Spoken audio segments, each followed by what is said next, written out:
And we are back. Avatar, The Last Airbender, this time. Book 3, Episode 17, titled The Ember Island Players. And if this is the episode I'm thinking it is, we're in for a real treat. Hi guys, the Sarcastic Geek here. Be sure to be subscribed for all the latest content. Remember, long format videos every other day, short videos every other day in between, 7 days a week worth of content for you, the viewer, to go ahead and enjoy. And do not sign up for the Patreon. Don't. There's still basically next to nothing there. Gotta update that. Falling behind in my own library. But last week we saw, or last episode I should say, we saw that Katara finally got to meet the person who ended their mother's life.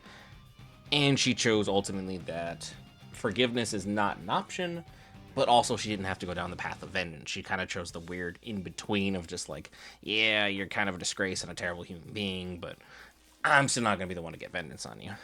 This episode, I think, is more going to focus on Aang, because it feels like every single episode we're kind of alternating of how we're going to deal overall with Aang's struggle as we're coming ultimately to that pinnacle where we're seeing him versus Ozai. So, interested to see that? If you're interested in seeing that, let's do further, and let's engage.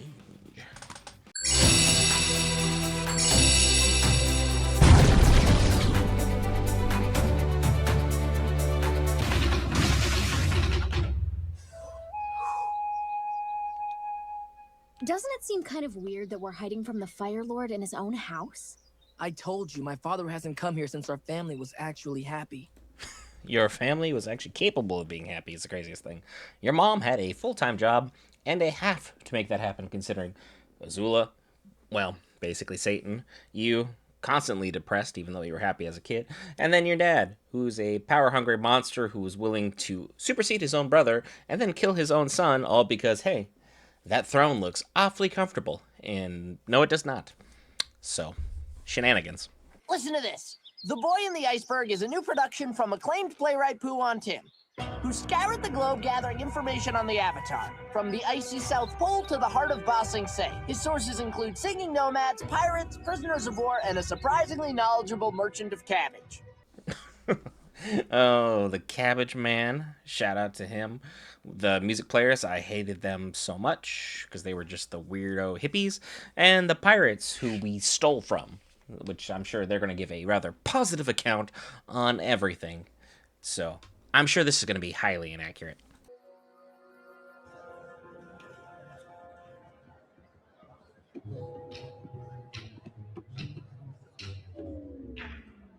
Hey, I wanted to sit there. Just next to me. What's the big deal? I wanted to... Okay. Zuko could not read the room about romance if his life depended upon it, because Aang's trying to get close to his girl so he can have a little, how you doing? Let me hold your hand. Let me be Mr. Suave for a night. Because that would probably actually help him focus up, because we're getting pretty close to the big finale. I mean, Sokka gets to sit next to his girl. Why doesn't Aang? Saying. Sokka, my only brother. We constantly roam these icy South Pole seas, and yet never do we find anything fulfilling. All I want is a full feeling in my stomach. I'm starving. Yeah, you thought they were going to illuminate your best qualities? They're going to remind you your super simple stuff. But A, what the heck is Katara's top so low in this one? And B, that's entirely accurate, Sokka. You think more with your stomach than anybody else. And the fact you have managed to get as many girls as you've gotten along the way, I don't understand, but good for you. Still, we cannot give up hope, for hope is all we have, and we must never relinquish it, even to our dying breath. Well, that's just silly. I don't sound like that. Yeah, really do, though. That's the thing. If you had mentioned your mother in the play, like, repetitively, would have been 100% accurate. Because season 1 you, constantly. My heart is so full of hope that it's making me tear bend. My stomach is so empty that it's making me tear bend. I need meat. But wait! Is that a platter of meaty dumplings? Oh, where? Did I mention that I'm an incurable prankster? Season 1A, all he wanted to do was play pranks, have practical jokes, have a little bit of fun. And then he certainly got reminded that his life is depressing and he can't have that. Well, while you do that, maybe I'll capture another slice. You sicken me. They make me look totally stiff and humorless. Actually, I think that actor's pretty spot on. How could you say that? Let's forget about the Avatar and get massages. How could you say that? Stiff and humorless is exactly you, Zuko. You were so stiff and rigid, you refused to move a seat so Aang could sit next to his girlfriend. It hasn't changed. Your heart's just more open now. Riddles and challenges must you face if you are ever to leave this place.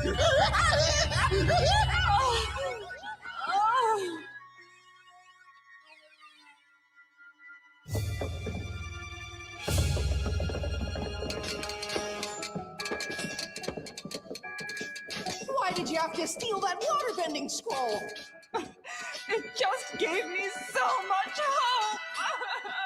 I'm not sure that they missed the majority of what was going on here, but if this is like the recap before the big finale, they're doing a really good job. I'm the Blue Spirit, the scourge of the Fire Nation, here to save the Avatar.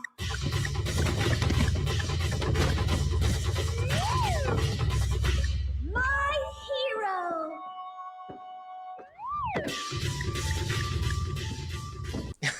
I mean, that one was probably the most inaccurate, but boy, was their reaction perfect. Jet will wipe out that nasty town for you!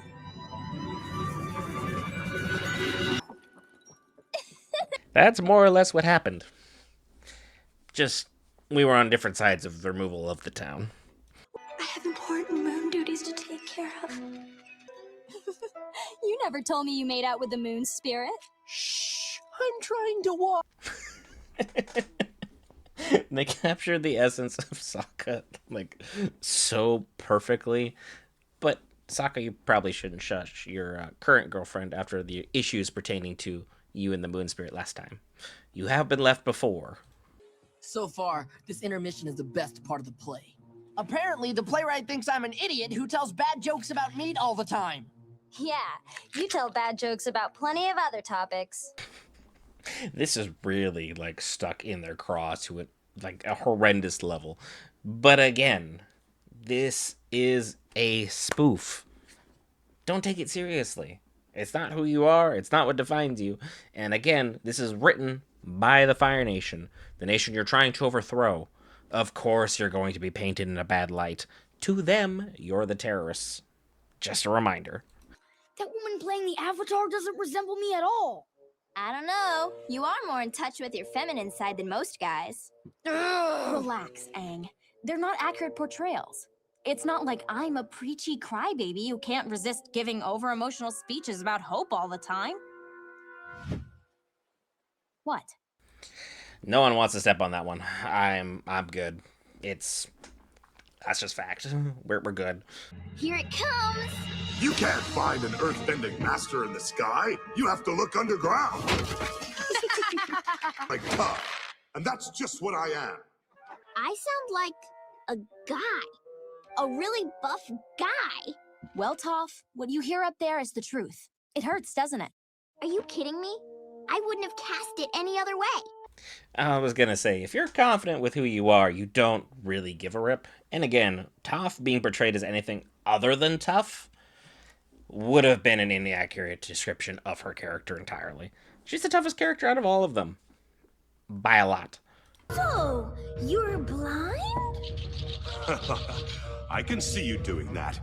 I see everything that you see, except I don't see like you do. I release a sonic wave from my mouth.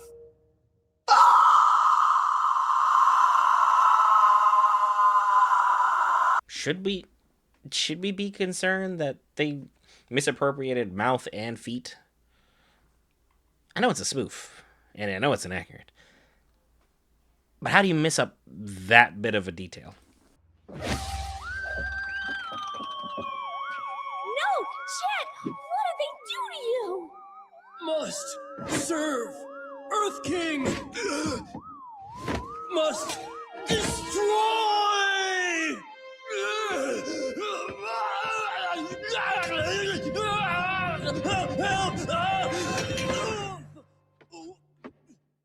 Did Jet just die? You know, it was really unclear. Jet's death was probably one of the most shocking things that we actually saw in this entire series. So for them to chunk it up to a rock falling on his head is nuts. I've had eyes for you since the day you first captured me. Wait! I thought you were the Avatar's girl. The Avatar? Why, he's like a little brother to me. I certainly don't think of him in a romantic way. Aang, I know you're 12, or, well, you're 13 by now, but really? Really? You're gonna take a playwright opinion that has been very, very loosely interpreted as fact to represent her feelings for you? She kissed you back like 3 episodes ago. She knows how you feel. You guys are good. Do not do this. No way! I hate you, Uncle. You smell, and I hate you for all time! You didn't really say that, did you? I might as well have. Ooh. The fact that everyone's like getting completely emotionally hurt other than Toph in this, well, and Suki, is crazy. This has no basement in accuracy. But we're all treating it as if these are actual canon events that had all of this stuff transplayed. But just saying. Avatar's date! Yip yip!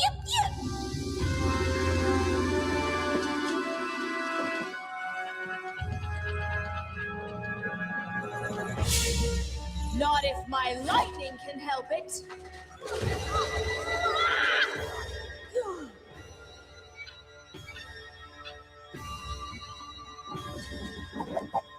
The Avatar is no more! What is going on with our group today? Are we all just falling apart? Did we not have enough dose of reality? Because this is a weird slice of life episode. Suki, what are the chances you can get me backstage? I got some jokes I want to give to the actor me. I'm an elite warrior who's trained for many years in the art of stealth. I think I could get you backstage. She's kind of perfect for him. She's literally going to A, ground him, but B, also humor him at times where he deserves it. But also, dude, we are deep undercover. Why in the world would we blow our cover so we can ensure that other people have decent jokes? It's either you really are not treating this like a full espionage mission, or this is a weird field trip we've gone on. A muscly version of yourself taking down 10 bad guys at once and making sassy remarks. Yeah, that's pretty great. But for me, it takes all the mistakes I've made in my life and shoves them back in my face. My uncle, he's always been on my side, even when things were bad. He was there for me. He taught me so much. And how do I repay him? With a knife in his back. It's my greatest regret, and I may never get to redeem myself. You have redeemed yourself to your uncle.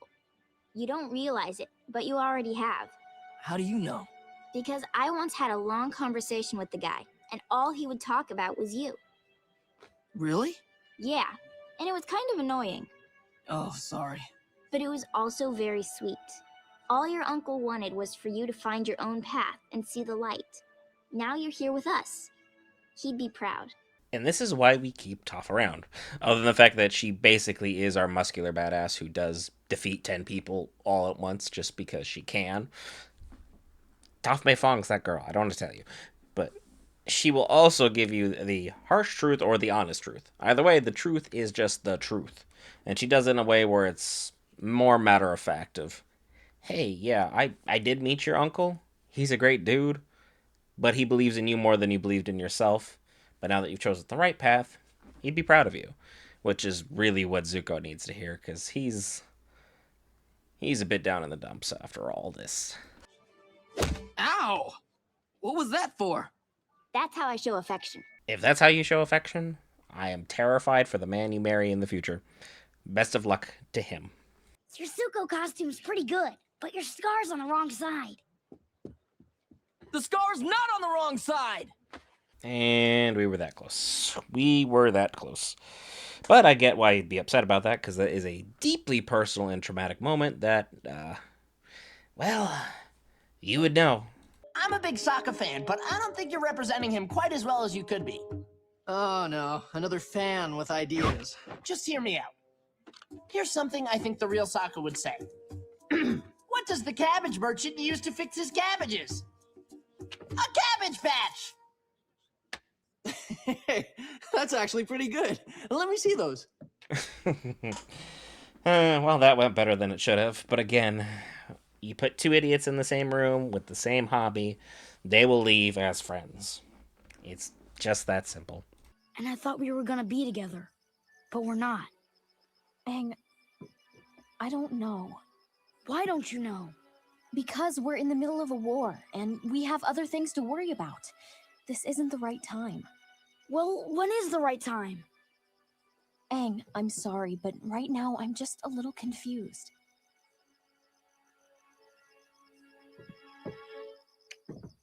I just said I was confused.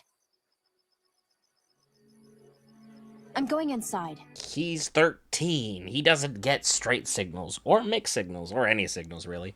All you needed to say was, we're not together. We're not going to be at this moment in time. Once the war is over, then we'll think about it. But again, now he's going to be even more emotional, and maybe this time rightfully so, but what are you going to do? Try and give relationship advice to, like, the youngest version of a teenager and hope it goes right? I sure as hell not, because it's not going to work out. I just want to let you know, Aang, that I'll always love you. Like a brother. I wouldn't want it any other way.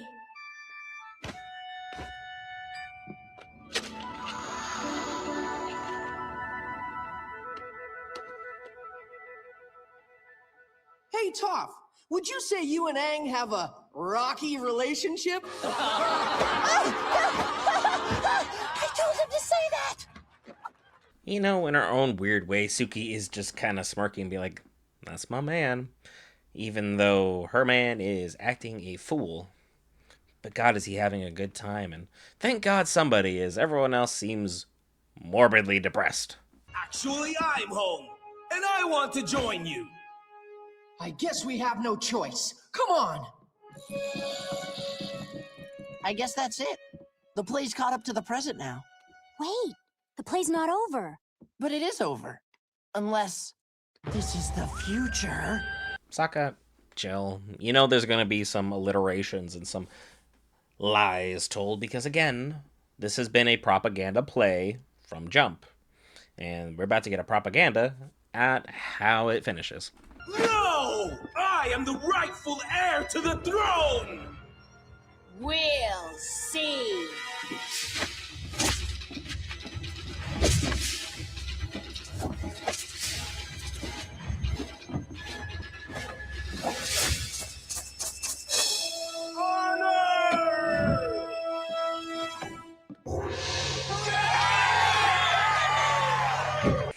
Boy, did that play out weird. Like, imagine, everything goes good for our heroes and Zuko gets to take the throne. How's everyone going to get treated after this play? I'm just saying. Branded as traitors. Goodbye.